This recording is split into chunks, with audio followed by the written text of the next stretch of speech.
morning to all of you.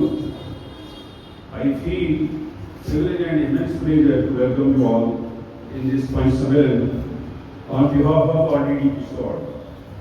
VBG Ramji scheme जो यहाँ launch हुई है 10 जुलाई से, इसको बहुत और अच्छे ढंग से इसको समझे कि ये स्कीम क्या है।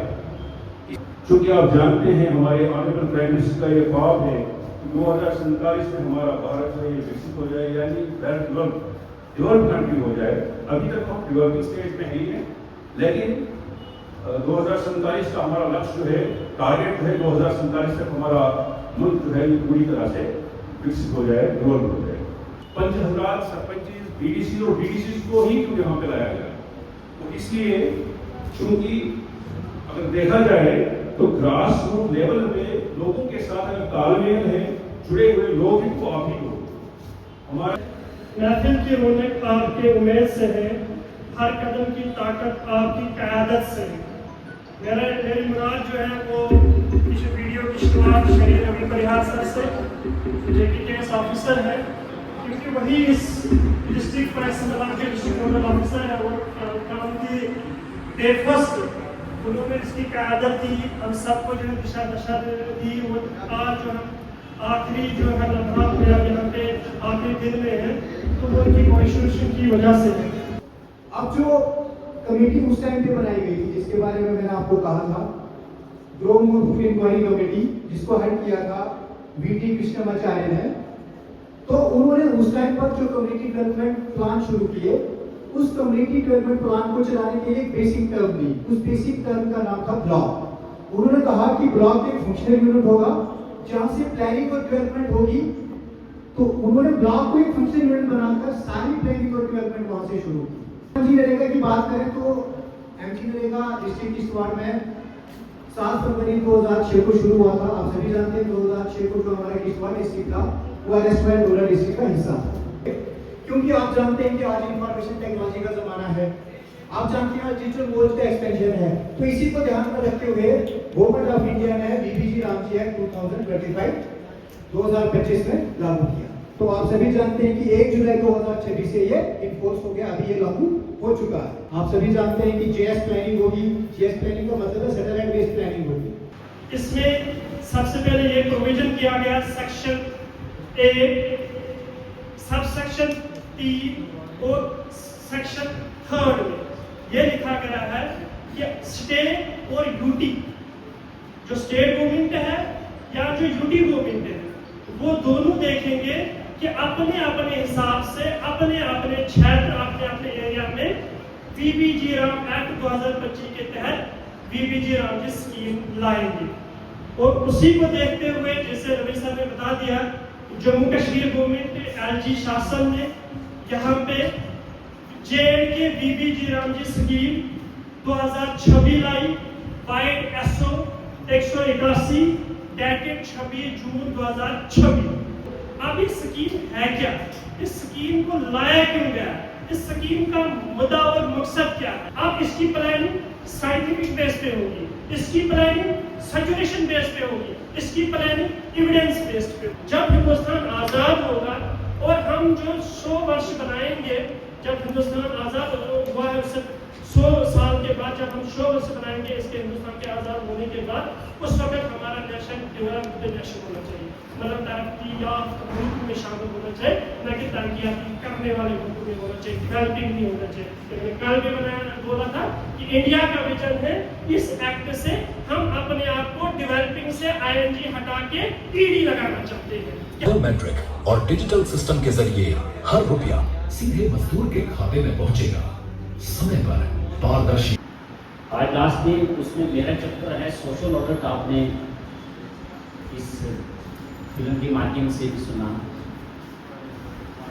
अब सोशल ऑडिट खाकर ऑफिशियल्स के लिए कोई नई बात नहीं है, और खासकर जिन PRIs के साथ में हमने काम किया हुआ है 15 सालों से, तो ये कोई नई चीज़ नहीं है। ज़्यादा लेंथी नहीं कहूँगा, सोशल ऑडिट का मकसद ही है पब्लिक पार्टिसिपेशन। सोशल ऑडिट का कंसेप्ट ही है जन भागीदारी। तो सोशल ऑडिट का कंसेप्ट यही है कि पंचायत के अंदर में डोर टू डोर सर्वे करके या वार्ड सभा करके, ग्राम सभा करके, जो भी इम्प्लीमेंटिंग एजेंसी का जितने भी डॉक्यूमेंटेशन है वो लोगों के बीच में चल के ये सिक्योराइज किया जाए, वहाँ पे लोगों के सामने रखा जाए और ग्राम सभा तय करेगी कि हमारे जो गांव में कौन कौन से काम हुए हैं, कौन कौन से सही हुए हैं, कौन कौन से नहीं हुए हैं। संक्षेप में मैं आपको ये कंसेप्ट दूँ, ये मैं गारंटी से कहता हूँ, आप चाहे सोशल ऑडिट हो, एडमिनिस्ट्रेटिव इंस्पेक्शंस हो, कोई और एजेंसीज हो, जो भी एजेंसीज हो, सबको वेलकम करिए और वेलकम करके आप खुद पंचायत में जाकर अपना वर्क कल्चर, अपनी चीज वहाँ पे दर्शाइए और आपको उसी की एक बहुत बड़ी सक्सेस स्टोरी बना के, कोई भी एजेंसी अच्छा काम हो तो वो एप्रिसिएशन भी देती है और आपकी एक सक्सेस स्टोरी बन के गवर्नमेंट के हर प्लेटफॉर्म पे और समाज के हर प्लेटफॉर्म पे और सोशल मीडिया के हर प्लेटफॉर्म पे आप अपने काम को दिखाओगे और शाबाशी के पात्र होंगे। यूज हुआ है और 1 जुलाई 2026 से जो है ऑल ओवर इंडिया इम्प्लीमेंट हो चुका है। तो इसमें सबसे पहली जो जरूरियात है वो है आपको एक शनाख्त, एक जॉब कार्ड नाम से हम गारंटी कार्ड होता था उस स्कीम में, इसमें ग्रामीण रोजगार गारंटी कार्ड। तो इसमें एंटर होने का सबसे पहला तरीका है कि जो भी adult member with in the jurisdiction of the हल्का पंचायत, जो भी एडल्ट मेंबर है 18 साल से ऊपर का है, पोजेसिंग वैलिड राशन कार्ड जिसके पास हो, वो अप्लाई कर सकता है, वो अपने पर्टिकुलर जमा कर सकता है, अपने हाउस होल्ड में जितने भी पर्सन उसके हैं इन सभी का डाटा दे सकता है जो भी 18 साल से ऊपर के, और along with Aadhaar card, Aadhaar card और बैंक अकाउंट कॉपी। क्योंकि आप सभी जानते हैं आधार एनेबल्ड पेमेंट सिस्टम जो है इम्प्लीमेंट हो चुका है, तो आधार कार्ड जो है वो प्री रिक्विजिट है। नॉर्मल जीआरजीसी है और एक स्पेशल जीआरजीसी। स्पेशल जीआरजीसी में इन्होंने क्या रखा है कि single women headed household वो स्पेशल कैटेगरी में रखा है। उसके बाद पर्सन्स विद डिसेबिलिटीज उनको इंट्रोड्यूस किया है। Persons above 60 years of age, 60 साल से ज्यादा की उम्र के लोग जो अप्लाई करेंगे वो स्पेशल जीआरजीसी में है। और इसके साथ में जो ट्रांसजेंडर पर्सन है, ये 3-4 किस्म के लोग हैं जिनको ये स्पेशल कार्ड इशू होगा। रोशनी महदूद रहती है, चिराग एक हो तो रोशनी महदूद रहती है, चिराग से चिराग जले तो रोशनी दूर तक चली जाती है। तो कॉन्ट्रैक्टर खुद से बोलता है, वहाँ पे अक्षय कुमार है, वो खुद से बोलते हैं कि हम ऐसा करते, वो करते थे, रोड्स बनाते थे कि पहले हम रोड्स बनाते हैं फिर उसको हम खुद ही डैमेज करते हैं, वो खुद से ही डैमेज करवाते थे उस मूवी में और बाद में दोबारा उसका टेंडर डाल के उसके रिपेयर करते। अब इसमें हम समझते कन्वर्जेंस क्या है। ऐसा एक है, चीज एक है, उसमें बहुत सारे डिपार्टमेंट्स, काफी डिपार्टमेंट, बहुत सारी स्कीम्स, अलग अलग डिपार्टमेंट के फंड्स एक चीज पे काम करते हैं। जैसे पीएमएवाई बना तो हम सोचते हैं कि आरडीडी से हमने पीएमएवाई ले लिया, 1.5 लाख मिल गया, उतने में काम हो गया, पर उतने में काम नहीं होता। जब पीएमएवाई का घर बन रहा है वहाँ पानी भी चाहिए, उसके लिए हमें पीएचई डिपार्टमेंट के पास जाना पड़ेगा, उनकी हेल्प चाहिए। उसके बाद हमें वहाँ बिजली भी चाहिए, है ना, तो हमें उस डिपार्टमेंट की भी हेल्प चाहिए। उसके अलावा अगर हमें लगता है कि हाँ दूसरा एलपीजी गैस सिलेंडर भी चाहिए, उसके लिए भी गवर्नमेंट की स्कीम है।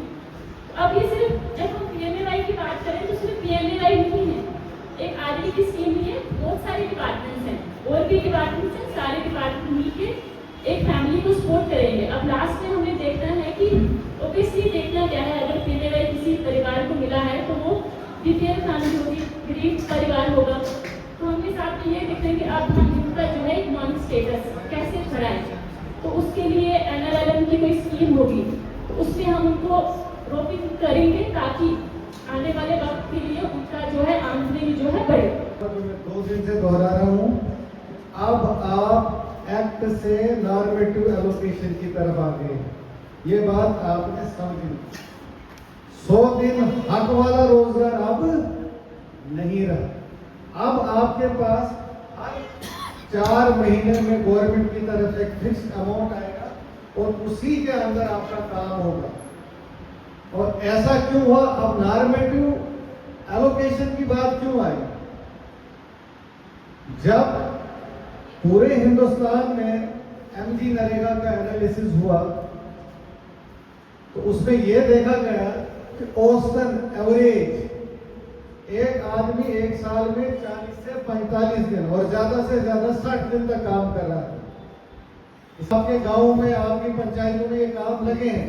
अगर इनमें कहीं नीचे हुआ तो अगले साल इस वाले आपके जो 4 महीने पहले वाले होंगे उनमें उसी हिसाब से फिर रिलीज आएगी। इसलिए कामों पे जोर दे आपकी पंचायत में। आगे जो भी हमारे प्लान्स बनेंगे, जो भी हमारी स्कीम्स का हम यूज़ करते हैं, हम उसको उस तरीके से यूज़ करें कि वो हमें फ्यूचर तक, आगे आने वाले सालों तक हमें वो काम दिखे और हम ये बता पाएँ कि हमने ये काम किया था।